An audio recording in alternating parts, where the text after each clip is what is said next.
तो हम अब जो है वो पहले हमारे पास एक ही फ्लैग था जो कि ओवरफ्लो फ्लैग था जिसको हमने ई कहा था। अब हमारे पास मजीद दो फ्लैग और आ गए हैं, FGI इनपुट फ्लैग और आउटपुट फ्लैग। ये दो फ्लैग और हमने इसमें ऐड कर दिए।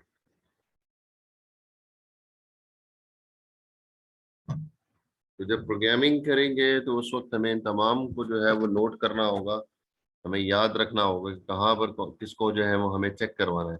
तो फिर मैं इनपुट दे सकता हूँ या फिर मैं आउटपुट पे डेटा जो है वो ट्रांसफर कर सकता हूँ। तो दोनों पॉसिबिलिटी हो सकती है।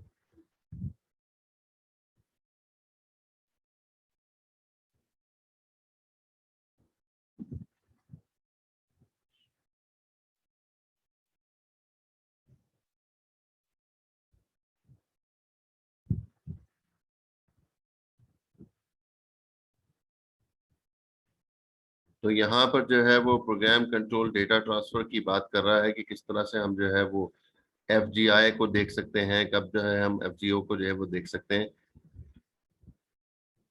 कि इनपुट फ्लैग एक्टिव है, आउटपुट फ्लैग एक्टिव है।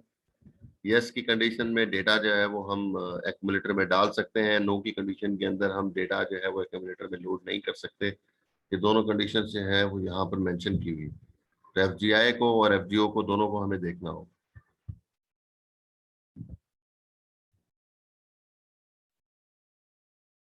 इनपुट आउटपुट इंस्ट्रक्शंस जो है वो हमारे पास जो है वो एक input instruction, output SKI SKO, interrupt on interrupt of,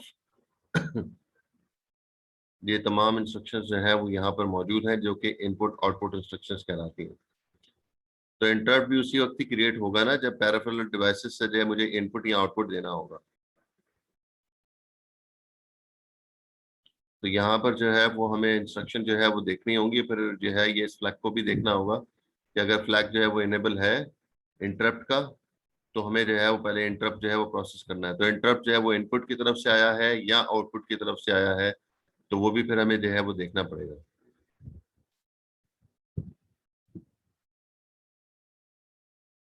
तो ये इंस्ट्रक्शन जो है वो पी को रिप्रेजेंट कर रहा है यहाँ पर इनपुट आउटपुट इंस्ट्रक्शंस। तो अगर हमने देखा हो कि उसमें कोड क्या था, वो 7 था।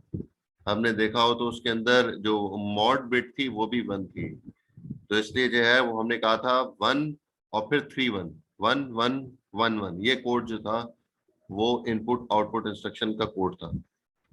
और फिर उसके बाद जो है वो क्लॉक पल्स कौन सी थी, T3 क्लॉक पल्स थी, क्योंकि T2 क्लॉक पल्स तक जो है वो प्रोसेस जो था वो फैच और डी कोड हो रहा था।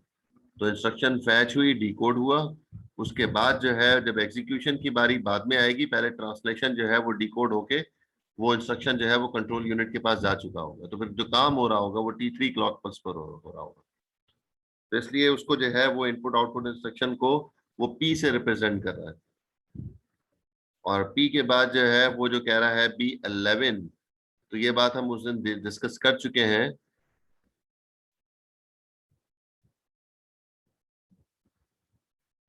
कि ऑपकोड जो है वो 111 है और मोड बिट जो है वो 1 है। ये तो हो गया इनपुट आउटपुट इंस्ट्रक्शन। अब B11 का मतलब क्या है, तो 11th बिट जो है मुझे ऑन करनी है, बाकी तमाम बिट्स ऑफ रखनी है।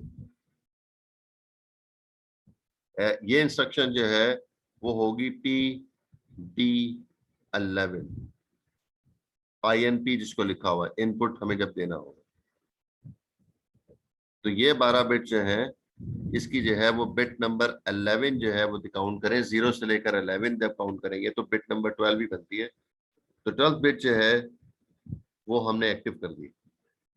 उसके बाद फिर जो कोड है ऑप कोड, अरे भाई ऑप कोड ये 7 और मोड बिट भी 1। तो ये पी से रिप्रेजेंट कर रहा है और आगे B11 से रिप्रेजेंट कर रहा है।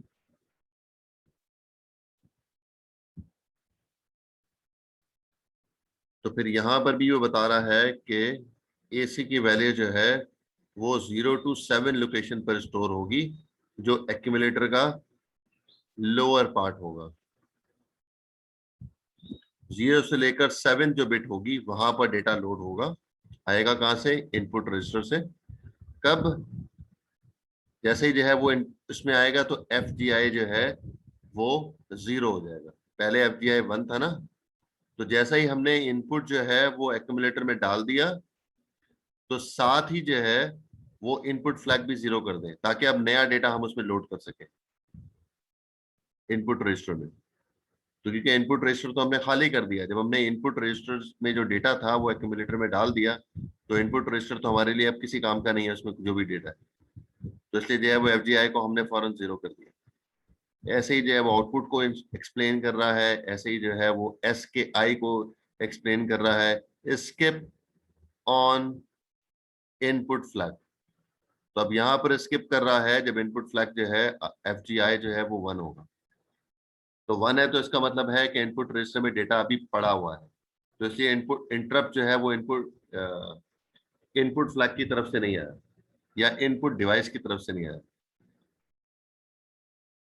और एफ जी ओ अगर 1 होगा तो फिर कौन सी इंस्ट्रक्शन होगी, और फिर उसके बाद जो है वो इंटरप्ट इनेबल कब होगा, इंटरप्ट जो है वो डिसेबल या ऑफ कब होगा। तो ये इंस्ट्रक्शन जो है वो सारी की सारी जो है वो आगे डिस्कस होंगी। सारी डिटेल इसमें लिखी हुई है इस चैप्टर में।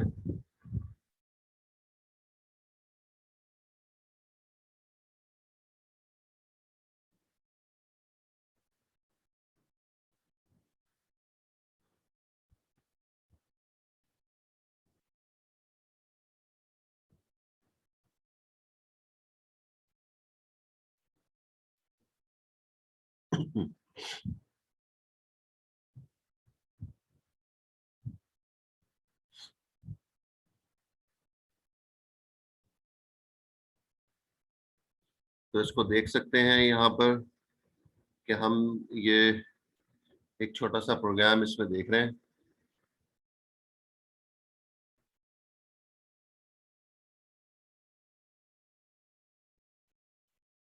एस के आई DEV, DEV जो है ये कंटेंट पड़ा होगा मेमोरी की इस लोकेशन पर, DEV की लोकेशन पे, तो डेटा वहां से उठा के लाएगा। अगर जो है हम कह रहे थे कि उसकी वैल्यू जो है एफजीआई की वैल्यू अगर 1 है तो फिर जो है वो इंस्ट्रक्शन स्किप कर दे। तो स्किप कौन सी इंस्ट्रक्शन होगी? BUN की इंस्ट्रक्शन जो है वो स्किप हो जाएगी। अगर इनपुट फ्लैग जो है वो 0 है तो फिर वैल्यू जो है वो जाएगी BUN पे, और BUN पे जाकर जो है लिखा हुआ है लूप पर, तो वापस जो है ये लूप पर आएगा, और लूप पर आने के बाद दोबारा जो है वो SKI जो है वो दोबारा डेटा रीड करता रहेगा। इसी में जो है ये घूमता रहेगा जब तक आप इनपुट देते रहेंगे। इनपुट क्या देना है वो यहाँ से इस कमांड से हम जो है वो डाल सकते हैं, क्योंकि अगर जो है वो इनेबल नहीं है तो फिर हमें इनपुट जो है वो उसमें डालना पड़ेगा मेमोरी उसकी उस लोकेशन पे। और ऐसे ही जो है वो प्रोग्राम आउटपुट का प्रोग्राम भी छोटा सा दिखा रहा है कि कैसे जो है वो हम मेमोरी से डेटा को लोड करेंगे, और लोड करने के बाद जो है हमें आउटपुट पे ट्रांसफर करना है। और यहाँ पर भी BUN जो है ये लूप का काम कर रहा होता है, अनकंडीशनल होता है। BUN और BSA में यही फर्क था कमांड में, कि ये BUN जो है वो अनकंडीशनल है। हम कहते हैं कि इसको हमें रिटर्न एड्रेस इसको स्टोर करने की जरूरत नहीं होती, बस हम जंप करवा देते हैं कि हमें फला जगह पे जंप करना है, वापस उस जगह पर मेन प्रोग्राम पे वापस आने की जरूरत नहीं होती है। लेकिन BSA के लिए जब हम जंप करवाते हैं किसी सब रूटीन के ऊपर तो हमें वापस मेन प्रोग्राम पर आना होता है, इसलिए रिटर्न एड्रेस स्टोर करके फिर हम जंप करते हैं। तो BUN के अंदर हमें जो है वो लोकेशन स्टोर करने की जरूरत नहीं होती। तो BUN लूप और फिर आउटपुट जो है हम इस लोकेशन से उठाएंगे। DEV जो है मेमोरी की कोई लोकेशन है, ठीक है। यहाँ पर हम लिख सकते हैं 750, तो 750 मेमोरी की लोकेशन पर कोई डेटा पड़ा होगा, वो डेटा हमें उठाना है। तो इसलिए जो है प्रोग्राम के अंदर असेंबली हम चैप्टर 6 में देखेंगे भी कि अगर हमें जो है वो मेमोरी की लोकेशन इंडिकेट करनी है तो इसी तरह से DEV लिख दें या कुछ और लिख दें, 3 कैरेक्टर में लिखने होते हैं। तो मेमोरी की लोकेशन पर जो है वो डेटा जो पड़ा हुआ होगा वो इस तरह से हम इंडिकेट कर सकते हैं।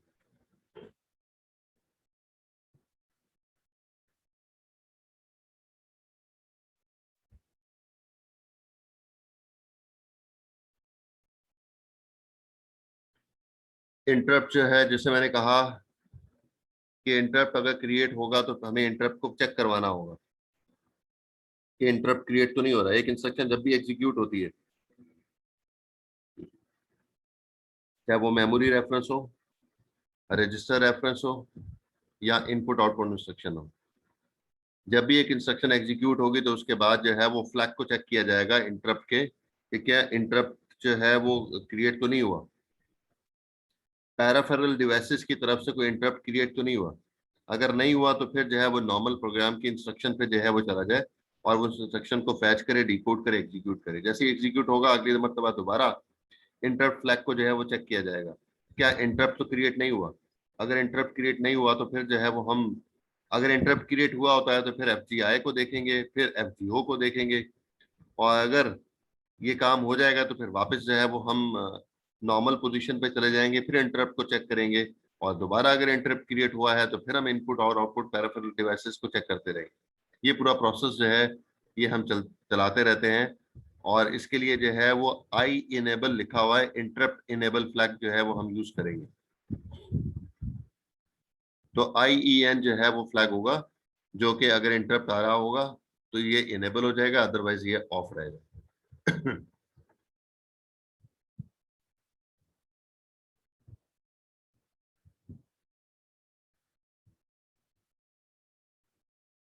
हाँ जी, तो अब यहाँ पर ये चेक बॉक्स लगा हुआ है, जिसको कह रहा है कि ये जो है वो इंटरप्ट फ्लिप फ्लॉप है।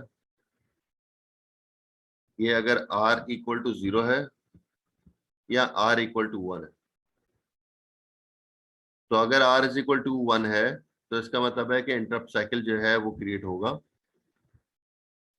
तो यहाँ पर क्या कह रहा है, इंटरप्ट साइकिल जो है वो स्टार्ट हुआ, store return address in location 0। ये क्यों कर रहे हैं? ये इसलिए कर रहे हैं कि अब हम मेन प्रोग्राम से जो है वो बाहर निकल रहे हैं। मैंने अभी कहा था थोड़ी देर पहले कि इंटरप्ट का मतलब है कि स्पेशल टाइप जो है वो सब रूटीन कॉल हो रही है। स्पेशल टाइप, एक तो सब रूटीन हम बनाते हैं ना, जैसे मैंने एग्जांपल दी कि अपना नाम मुझे 10 मरतबा प्रिंट करना है, तो हमारा मेन प्रोग्राम जो है वो एग्जीक्यूट हो रहा था, उसके दरमियान में हमने जो है वो अपना नाम 10 मरतबा प्रिंट करना है, तो ये सब रूटीन कॉल हुई। और ये सब रूटीन BSA से कॉल होगी। तो उसमें भी हमने कहा था कि BSA जब भी कॉल होगा तो हम सब रूटीन पे जाने से पहले अगली इंस्ट्रक्शन का एड्रेस जो है वो हम स्टोर करके रखेंगे, क्योंकि अगली इंस्ट्रक्शन जब हम मेन सब रूटीन से वापस आएंगे तो हमें जो है वो अगली इंस्ट्रक्शन से प्रोग्राम दोबारा स्टार्ट करना है। अगली इंस्ट्रक्शन क्यों? क्योंकि ये वाली इंस्ट्रक्शन तो एग्जीक्यूट हो रही है ना।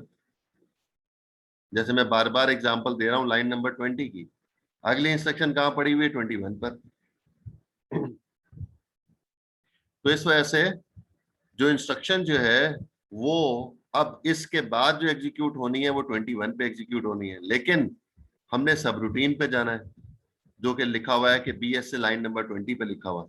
तो 20 पर जो लिखा हुआ BSA, तो ये जो है वो हमें उस जगह पर जाने से पहले हम जो है वो जो लाइन नंबर 21 पे इंस्ट्रक्शन रखी है, ये वाली 21 जो है मैं स्टोर करूंगा जाके मेमोरी की किसी लोकेशन पे, ताकि जब मैं सब रूटीन से वापस आऊं तो फिर दोबारा 21, 22, 23 से स्टार्ट करें प्रोग्राम को। ये काम हमने BSA में किया था। तो यही काम मैं कह रहा हूं कि स्पेशल टाइप की सब रूटीन होती है जब इंटरप्ट कॉल होता है। लेकिन फर्क क्या होता है, अब हमें जो है वो मेन प्रोग्राम हम चला रहे थे उस वक्त जो है वो पता चला कि इनपुट की तरफ से जो है इंटरप्ट आया है, कोई इनपुट डिवाइस है जो इसने जो है वो इनपुट दिया है, इसलिए हम अपने मेन प्रोग्राम को स्टॉप करेंगे इस वक्त। तो स्टॉप करने का मतलब यह है कि हमें जिस लाइन पर जो है वो एग्जीक्यूट किया है उसको रोक के हम अगले इंस्ट्रक्शन का एड्रेस जो है वो स्टोर करेंगे और इंटरप्ट पे चले जाएंगे। जब इंटरप्ट कंप्लीट होगा, जब इंटरप्ट खत्म होगा, तो हमें वापस अपने मेन प्रोग्राम पर आना है। तो मेन प्रोग्राम पर आने के लिए हमें जब तक रिटर्न एड्रेस स्टोर नहीं किया हुआ होगा तो हम मेन प्रोग्राम पे वापस नहीं आ सकते। तो रिटर्न एड्रेस जो है वो कहाँ पर स्टोर किया था, अब जो है वो हम स्पेशल तरह की हम कह रहे हैं सब रूटीन है, इसलिए मेमोरी के 0 लोकेशन के ऊपर इंटरप्ट की रिटर्न एड्रेस स्टोर होता है। मेन प्रोग्राम का जो रिटर्न एड्रेस है वो हम मेमोरी के जीरो लोकेशन पर स्टोर करके गए थे। तो इसलिए हम आएंगे मेमोरी के जीरो लोकेशन पे, वहां पर अगली इंस्ट्रक्शन का एड्रेस लिखा हुआ है कि अब अगली इंस्ट्रक्शन कौन सी जो है वो फैच करनी है, क्योंकि लाइन नंबर 20 तक तो हम काम करके गए थे, तो इसलिए मेमोरी के जीरो लोकेशन पर 21 रखा हुआ होगा। हम 21 पर जाएंगे और अगली इंस्ट्रक्शन फैच करनी शुरू कर देंगे, अपना प्रोग्राम चलता रहेगा। फिर दोबारा जब जो है वो इंटरप्ट कॉल होगा, तो इंटरप्ट जैसे ही कॉल होगा तो उस वक्त हम दोबारा जो है वो जीरो लोकेशन पर स्टोर करेंगे और अपना जो है वो काम जो है वो इंटरप्ट वाला शुरू कर देंगे और वापस जो है मेन प्रोग्राम पे वापस आ जाएंगे। इस तरह से इंटरप्ट कॉल होगा। इसलिए जो है वो डिटेल में यहाँ लिखा हुआ है, आप लोग देख लीजिएगा कि जो है वो store return address in location zero. तो इसलिए जो है पीसी के अंदर अगली इंस्ट्रक्शन का एड्रेस रखा हुआ है, हमने मेमोरी की इस लोकेशन के ऊपर पीसी के जो है वैल्यू डाल दी, क्योंकि पीसी में अगली इंस्ट्रक्शन का एड्रेस रखा हुआ था। ये काम हुआ और फिर हम चले गए ब्रांच टू लोकेशन वन पे। तो हमने बीएसए में भी ऐसे ही किया था कि जहां पर हम रिटर्न एड्रेस स्टोर करते हैं, सब रूटीन उससे अगली लाइन से स्टार्ट होती है। तो हम वैल्यू लोकेशन पे गए और वहां जाकर जो हम वन की वैल्यू जो है वो पीसी में डाल दी। अब अगली इंस्ट्रक्शन जो फैच होगी वो पीसी बताएगा, और पीसी कौन सी लोकेशन बता रहा है, वन लोकेशन पे, और वन लोकेशन के ऊपर इंटरप्ट कॉल हुआ। फिर इंटरप्ट इनेबल को हमने जीरो किया, आर को हमने जीरो किया, और फिर दोबारा जो है हम चले गए फैच करने के लिए इंस्ट्रक्शन को। अब आर के अंदर क्या पड़ा हुआ है, जीरो पड़ा हुआ है, इसलिए हम आ जाएंगे इस तरफ। और यहाँ पर आकर जो है वो हमने देखा कि इंटरप्ट इनेबल जो है वो जीरो पड़ा हुआ है, इसलिए हो सकता है इनपुट की तरफ से इंटरप्ट आया हो सकता है आउटपुट की तरफ से इंटरप्ट क्रिएट हुआ हो, इनपुट देना हो या आउटपुट देना हो, दोनों में से कोई एक काम हो सकता है। और अगर नहीं है तो वापस आ जाए ऊपर। तो अगर फैच और डिकोड होगी इंस्ट्रक्शन तो हम जो है वो एग्जीक्यूट करेंगे, इंस्ट्रक्शन को एग्जीक्यूट करने के बाद वापस जो है अपने मेन प्रोग्राम पर आ जाएंगे। और अब आर जो है वो अगर वन हो गया है तो वापस यहाँ पर चेक कर रहे होंगे। तो इस तरह से जो है वो इंटरप्ट जो है वो बार बार जब भी कॉल करना होगा तो इस तरह से हो रहा है।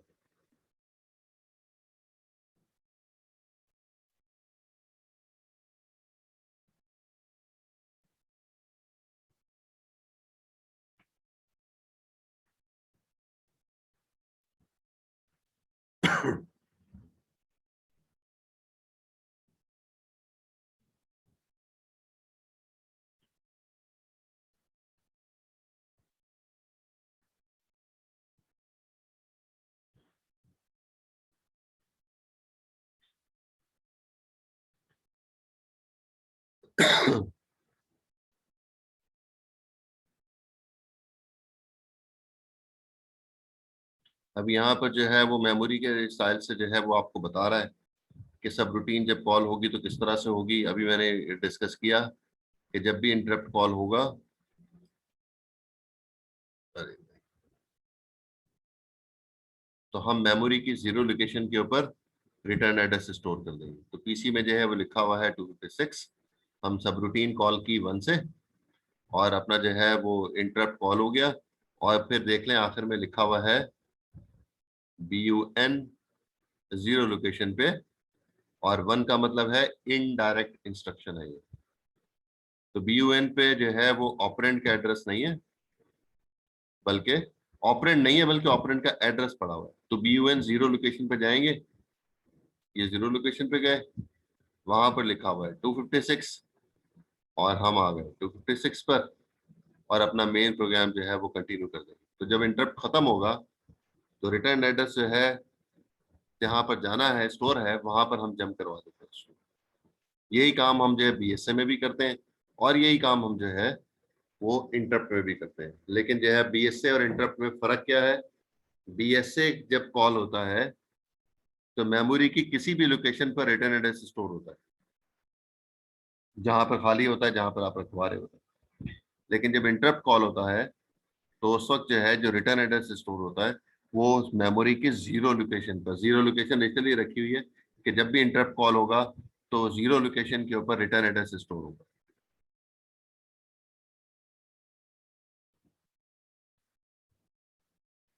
वही जो हमने फ्लो चार्ट पीछे देखा है, उसी फ्लो चार्ट को हम जो है यहाँ पर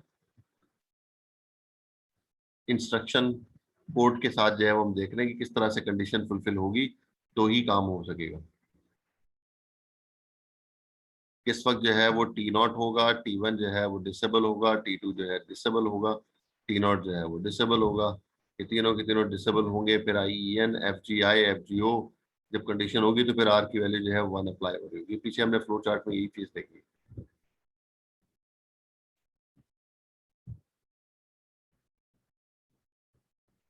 अगर आप मेमोरी रेफरेंस और रजिस्टर रेफरेंस को पढ़ चुके हैं तो ये चीजें आपको जो है वो क्लियर हो रही होंगी। और अगर आप ये नहीं पढ़ रहे तो ये चीजें और मुश्किल होती रहेंगी, क्योंकि इंटरप्ट इस टॉपिक, इस चैप्टर का सबसे मुश्किल टॉपिक है।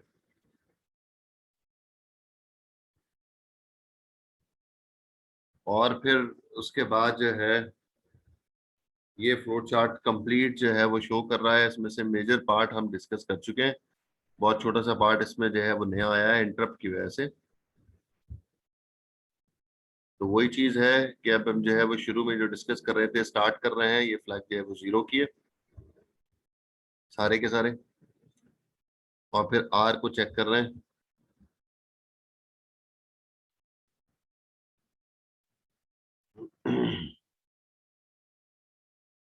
आर को चेक करने के बाद जो है वो अगर आर की वैल्यू 1 है तो फिर हम यहाँ पर आ जाएंगे।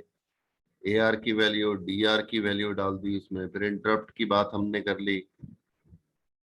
और फिर वापस जो है वो हमने जो है वो जब 0 कर दिया तो फिर हम इंटरप्ट वाली साइकिल की तरफ आ जाएंगे।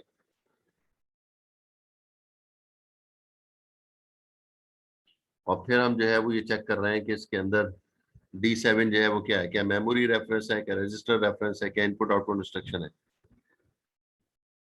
मेमोरी रेफरेंस इंस्ट्रक्शन होगी तो इधर आ जाएगा, और अगर मेमोरी रेफरेंस इंस्ट्रक्शन नहीं है तो फिर हो सकता है रजिस्टर रेफरेंस हो या इनपुट आउटपुट इंस्ट्रक्शन हो।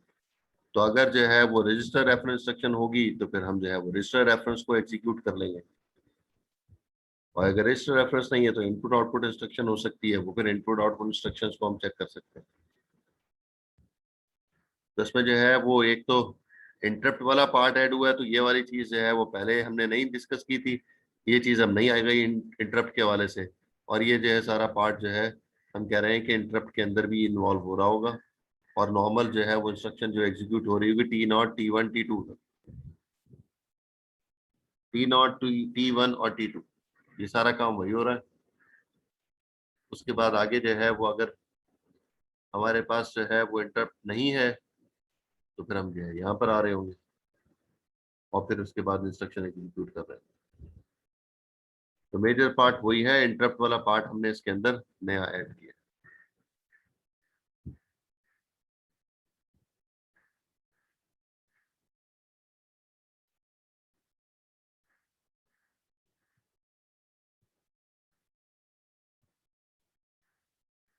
Hammad Hussain.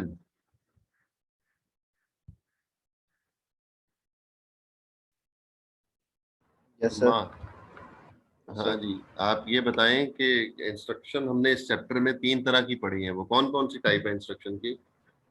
Sir input output instruction है, मेमोरी इंस्ट्रक्शन है, मेमोरी और रेफरेंस इंस्ट्रक्शन है। मेमोरी रेफरेंस इंस्ट्रक्शन है, और जो तीसरी वाली नहीं आई, आई गेस एक और इंस्ट्रक्शन थी सर, वो रेफरेंस इंस्ट्रक्शन थी शायद। रेफरेंस कौन से रेफरेंस? मेमोरी रेफरेंस तो हो गया। इनपुट आउटपुट भी हो गया सर, तीसरी वाली याद नहीं आ रही। Register reference, register reference instruction. जिसमें रजिस्टर से रजिस्टर में डेटा ट्रांसफर होता है, जिसमें मेमोरी कॉल नहीं होती है, जिसमें रीड या राइट ऑपरेशन नहीं हो रहा होता है, रजिस्टर वो रजिस्टर रेफरेंस है। तो जो इंटरप्ट वाली इंस्ट्रक्शन है वो कहाँ पर आती है?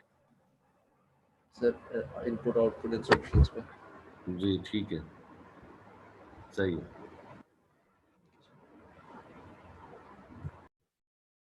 अच्छा जी, अब ये जो सारी की सारी जो इंस्ट्रक्शन के हमने जो माइक्रो ऑपरेशंस देखे हैं,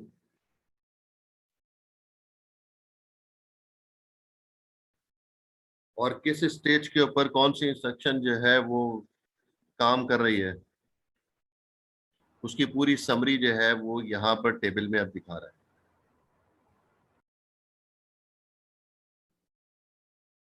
पीछे जो सब कुछ ये गुजर चुका है। फैच कब होगा, फैच के ऊपर क्या हो रहा होता है, कौन सी कंडीशन में फैच ऑपरेशन परफॉर्म होगा और उसमें क्या होता है, ये सब कुछ जो है हम पीछे देख चुके हैं। डिकोड के वक्त क्या होगा, किस क्लॉक पल्स पर होगा, इनडायरेक्ट इंस्ट्रक्शन कौन सी होती है, डायरेक्ट इंस्ट्रक्शन कौन सी होती है,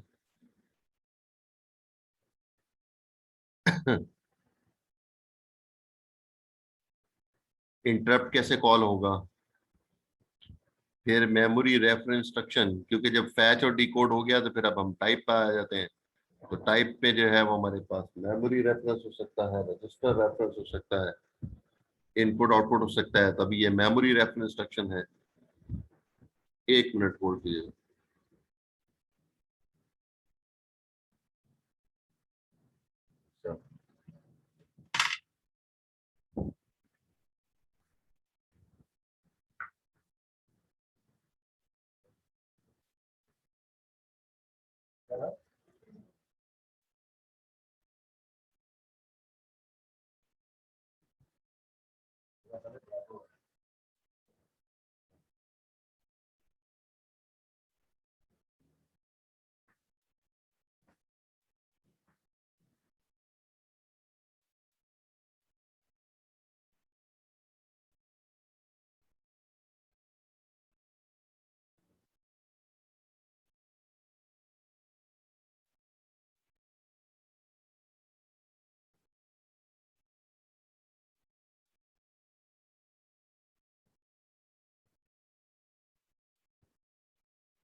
अच्छा,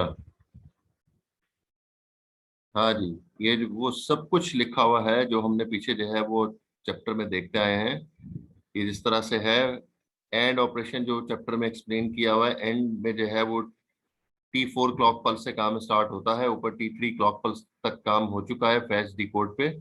और फिर जब इंस्ट्रक्शन एंड इंस्ट्रक्शन आएगी तो फिर वो एग्जीक्यूट कैसे होगी, तो उसका जो है बताया हुआ है। डी नॉट रिप्रेजेंट करता है एंड ऑपरेशन को। क्लॉक पल्स जो है वो फोर्थ और फिफ्थ क्लॉक पल्स है, फोर्थ क्लॉक पल्स पे क्या होगा और फिफ्थ क्लॉक पल्स पे क्या होगा, ये सब डिटेल लिखी हुई है। ऐसे ही एंड है, एलडीए है, स्टोर है, ब्रांच है और इंक्रीमेंट स्किप सीक्वेंस, ये सारी इंस्ट्रक्शन मेमोरी रेफरेंस है। ऐसे ही जो है आगे ये रजिस्टर रेफरेंस इंस्ट्रक्शन के बारे में भी दिया हुआ है और इनपुट आउटपुट इंस्ट्रक्शन के बारे में भी दिया हुआ है। ये सारा कुछ वही है जो कि अभी हम पीछे जो है वो देखते आए हैं, किस क्लॉक पल्स पे क्या इंस्ट्रक्शन फुलफिल होगी, क्या फॉलो हो रहा होगा, ये सब उस पे बेस कर रहा है।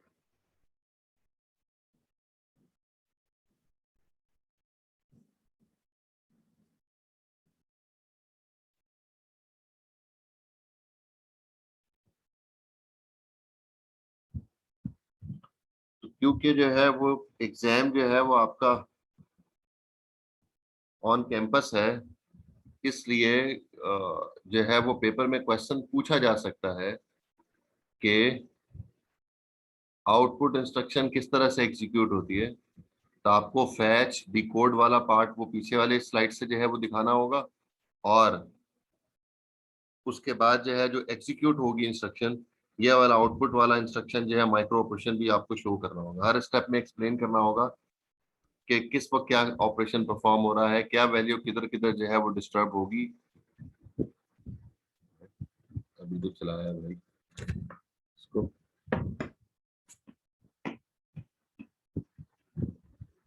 चलिए,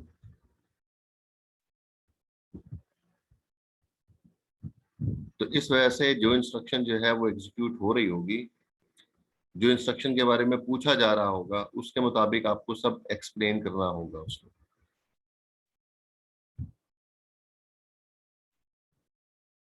तो ये माइक्रो ऑपरेशन जो 2 स्लाइड्स हैं, ये 2 स्लाइड उस पूरी समरी को जो है, पूरे चैप्टर की समरी जो है वो एक्सप्लेन करेगी।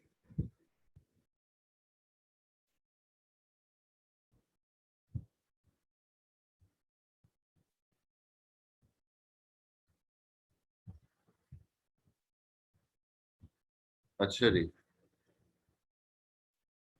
अब हम वापस आते हैं उसी डिजाइन आर्किटेक्चर वाले पे, जो कि कॉमन बस वाली डायग्राम है, जिसके अंदर हमने डिस्कस किया था कि हमारे पास मेमोरी जो है वो 4096 मेमोरी है टोटल। उसमें जो है वो हमारे पास हर लोकेशन 16 बिट की है। जिस तरह से मैंने कहा था कि एक सोसाइटी बनाते हैं, एग्जांपल दी थी ना, एक सोसाइटी बना रहे हैं जिसमें 4096 घर है, प्लॉट है, ठीक है जी। अब हमने घर बना दिए उसको, और घर बना के सेल कर रहे हैं। हर घर के अंदर जो अब लोग रह रहे हैं वो हर घर में 16-16 अफराद रह रहे हैं, ये इस तरह से है। तो हम कह रहे हैं कि मेमोरी जो है वो टोटल 4096 टोटल मेमोरी की लोकेशन है, और हर लोकेशन के ऊपर टोटल 16 बिट स्टोर हो सकते हैं। रजिस्टर कौन कौन से हमने यूज किए थे? AR, PC, DR, AC, IR, TR।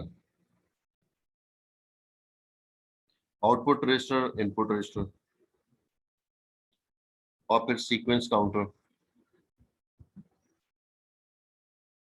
Flip flop जो है वो हमारे पास I है, S है, E है, R है, इंटरप्ट इनेबल है, FGI है, FGO। डिकोडर को हमने डिस्कस किया था, 2 तरह के डिकोडर हम यूज कर रहे हैं, 3x8 line decoder, 4x16 line decoder. 3x8 line decoder किस लिए यूज किया था? जो ऑप कोड है उसको जो है वो हम ट्रांसलेट करने जा रहे हैं। 4x16 लाइन टाइमिंग डिकोडर का मतलब यह है कि हमें क्लॉक पल्स जो कंट्रोल करनी है 4x16 लाइन डिकोडर से करनी है। तो ये 2 डिकोडर हमने यूज किए थे। पीछे जो है डायग्राम गुजर चुकी है। अब्दुल वहाब, डायग्राम देखी आपने? जी सर, कौन सी जिसमें आप P40 वो उसकी बात कर रहे थे? कैमरा ऑन करें, आपसे तो मुलाकात नहीं हुई ना आज। नहीं सर, आज लेट ज्वाइन किया था मैंने। शेयर हो रही है सर? हाँ, कैमरा फ्रंट वाला एक यूज करें। एक मिनट सर, एक मिनट। हाँ ठीक है सर। जी, पता नहीं हल्का फुल्का सा चेहरा वो देखा हुआ लग रहा है, हो सकता है ना देखा हो। नहीं सर, वो मैं कॉम्प्रिहेंसिव देने आया, वो फॉर्म सबमिट कराने आया था, तो आपने उस वक्त देखा हो। ठीक है, ठीक है, सही। अच्छा, डायग्राम याद है जिसके अंदर हमने ये यूज किया था decoder, 3x8 line, 4x16 line decoder. जिसके अंदर सर हम तीन जो है हम लोग उस ऑपकोड के लिए यूज कर रहे थे, 0 से लेके 11 तक हम लोग एड्रेस के लिए यूज कर रहे थे, और एक बिट जो हमारे पास इनडायरेक्ट और डायरेक्ट के लिए बात करी थी। जी हाँ, वहां पे 2 स्टेप्स हमने एक्सप्लेन किए थे, फैच और डिकोड, जी सर। जिसके अंदर कंट्रोल यूनिट पे जो है वो इनपुट डाल रहे थे डिकोड करके, हम वैल्यू जो है वो एक्सप्लेन कर रहे थे। मॉड बिट भी थी उसमें एक, और 12 बिट का जो है वो AR था। ये पूरा जो है हम AR, उसको जी सर। ट्रांसलेट करके दे रहे थे। जी सर। कंप्लीट डायग्राम जो है वो बुक में बनी है, इसी चैप्टर में बनी है। जी सर, लास्ट वीक देखी थी। हाँ, ठीक है। उसके अंदर कॉमन बस नहीं बनाई हुई थी, कॉमन बस पीछे आर्किटेक्चर में गुजर चुकी थी। तो हम यहाँ पर जो है वो क्योंकि फैच, डिकोड और एग्जीक्यूशन की बात करने जा रहे थे, तो अब जो है फिर हम उसके डेप्थ में जो है वो जा रहे थे कि अलग अलग चीजें जो है वो एक्सप्लेन की जाए। ठीक है, ऑफ कर लेंगे हमें। Thank you sir. और इसके अलावा क्या था, कॉमन बस हमने यूज की है 16 बिट के लिए। कॉमन बस को जो है वो कंट्रोल करने के लिए हमारे पास मल्टीप्लेक्सर है। मल्टीप्लेक्सर क्या था, 3x1।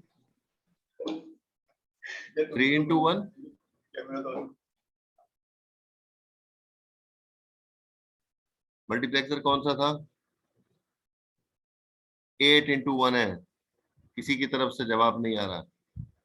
8x1 था, 3 जो है वो सिलेक्टर थे उसके अंदर, 3 सिलेक्टर से S0 S1 S2।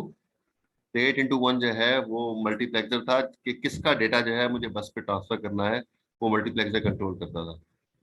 Control logic gates है। कंट्रोल लॉजिक गेट्स किसके लिए थे, इनपुट के लिए, रीड राइट के लिए, सेट क्लियर और complement control of the flip flops. Control जो थे हमारे पास उन रजिस्टर्स के अंदर जो कंट्रोल लॉजिक गेट्स है वो हमारे पास किसके लिए यूज करेंगे, हमें लोड के लिए हमें यूज करने पड़ेंगे, हमें इंक्रीमेंट के लिए यूज करने पड़ेंगे, हमें जो है वो कॉम्प्लीमेंट के लिए जो है वो यूज करने पड़ेंगे।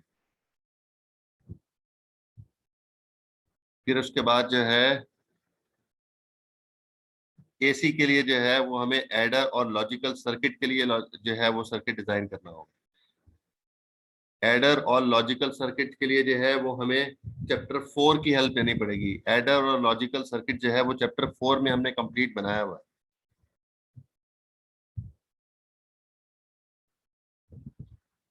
लॉजिकल सर्किट जो है उसके अंदर 3 तरह के थे, हमने डिस्कस भी किया था। सर्कुलर था, नॉर्मल शिफ्टिंग थी, सर्कुलर शिफ्टिंग थी, और तीसरी अर्थमेटिक शिफ्टिंग थी। 3 तरह की शिफ्टिंग हमने देखी थी, उसमें लॉजिकल सर्किट जो है वो यूज हुए थे। और फिर एडर सर्किट है, वो पूरा सर्किट जो है वो हम उठाएंगे चैप्टर 4 से, जो इसके अंदर इस जगह पर प्लेस कर देंगे, तो वो आर्किटेक्चर जो है वो कंप्लीट बनेगा।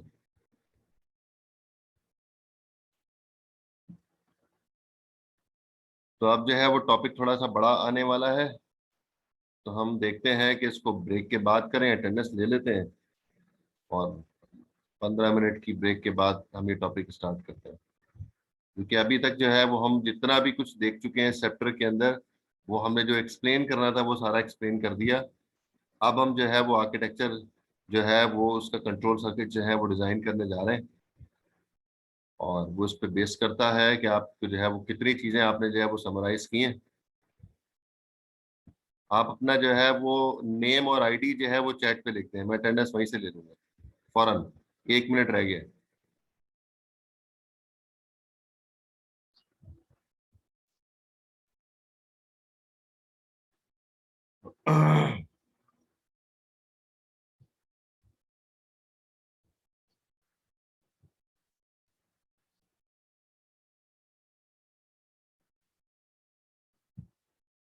मीटिंग डिस्कनेक्ट होती है तो हम 15 मिनट की ब्रेक पे जा रहे हैं, उसके बाद जो है वो दोबारा कंटिन्यू करेंगे। अटेंडेंस जो है मैं चैट से लूंगा, अटेंडेंस जल्दी से लगा दें सारे स्टूडेंट, जो मिस कर जाएगा अटेंडेंस उसकी रह जाएगी।